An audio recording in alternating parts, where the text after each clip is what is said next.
মিলাদুন্নবী মাহফিলে এক হুজুর হাদিস থেকে প্রমাণ দেন মিলাদুন্নবী আছে আর বাকি সব বেদাত।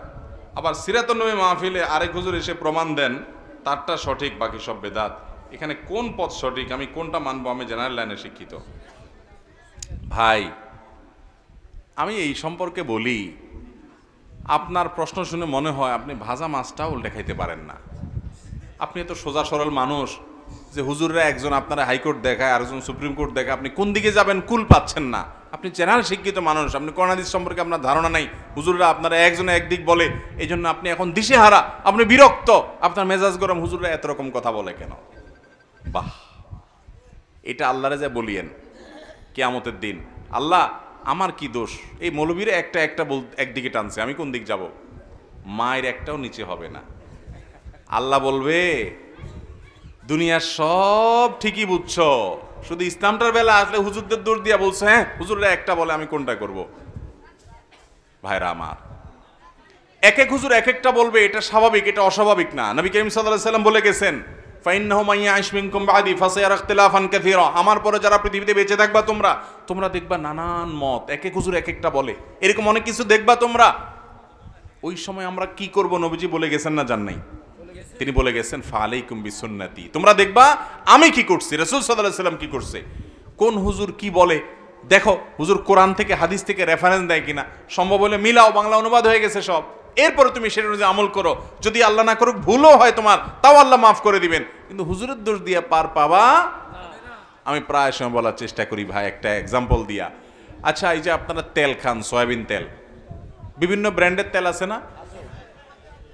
তীর আছে, রূপচান্দা আছে, বসুন্ধরা আছে, ফ্রেশ আছে, হ্যাঁ পুষ্টি আছে, আর অনেকগুলো আছে না? কোনটা খাঁটি বলে? কোনটা বেশি খাঁটি? এটার কোনো উত্তর দেওয়া যাবে?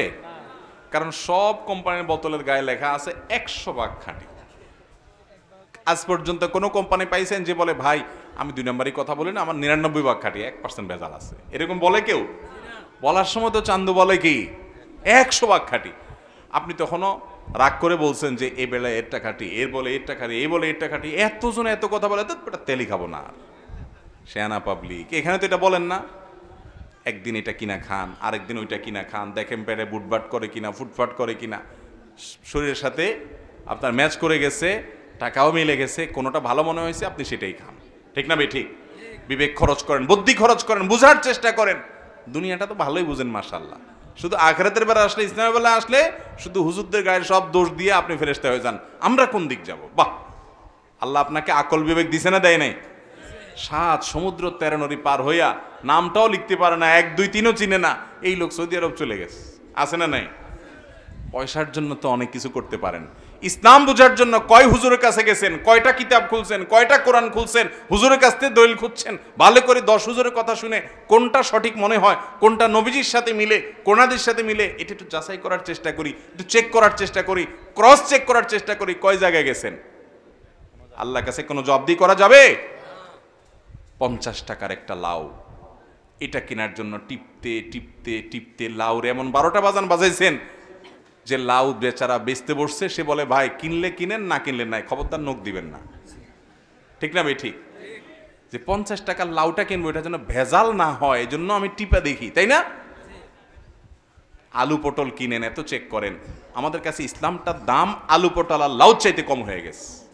যে যাচাই করার দরকার, যাচাই বাছাই করার দরকার নাই, চেক করার দরকার নাই, চেক করার জন্য কষ্ট করতে রাজি না।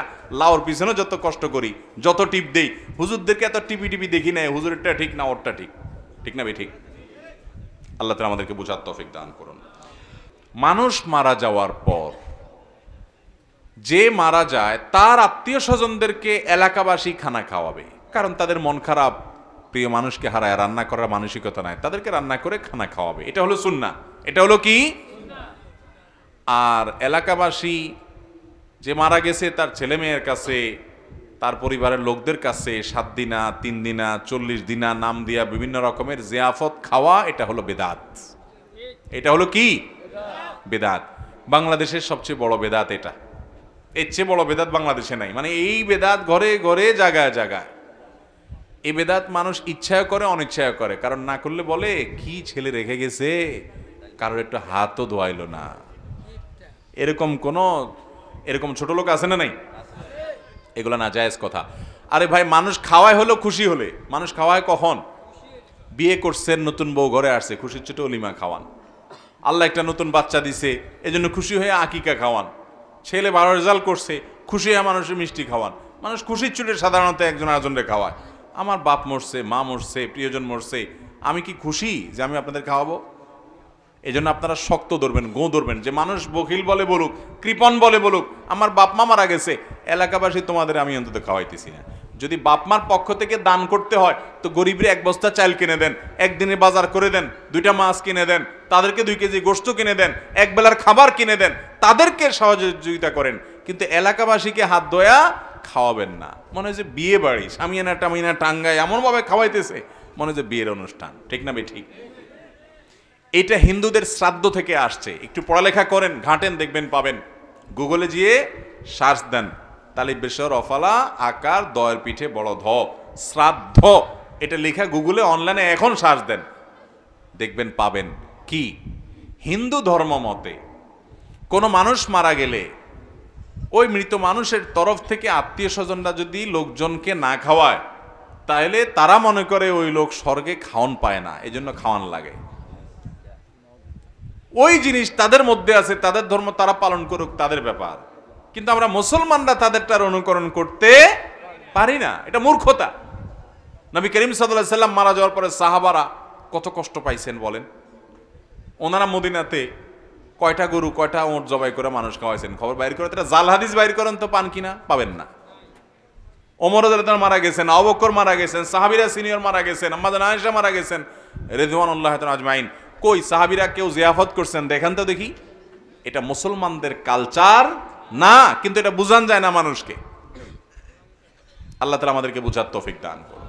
আপনার বাবা মারা গেছে, তাদের তরফ থেকে একটা মসজিদ বানায় দেন, মসজিদে একটা কিছু করে দেন, মাদ্রাসায় একটা কিছু করে দেন, একটা গাছ লাগাই দেন, একটা গরিবের একটা রিক্সা কিনে দেন, একটা কালভার্ট বানায় দেন, একটা সদকা জারিয়ামূলক কোনো কাজ করে দেন, এটার সব তিনি পেতে থাকবেন।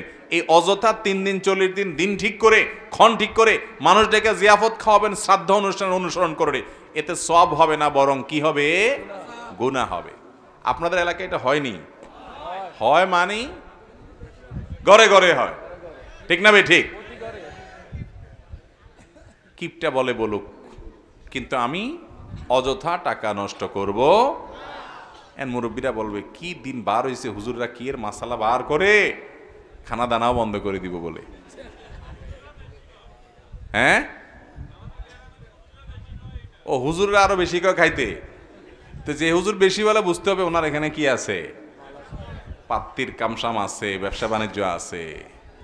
আল্লাহ তাআলা হুজুরদেরকে হেদায়েত দান করুন।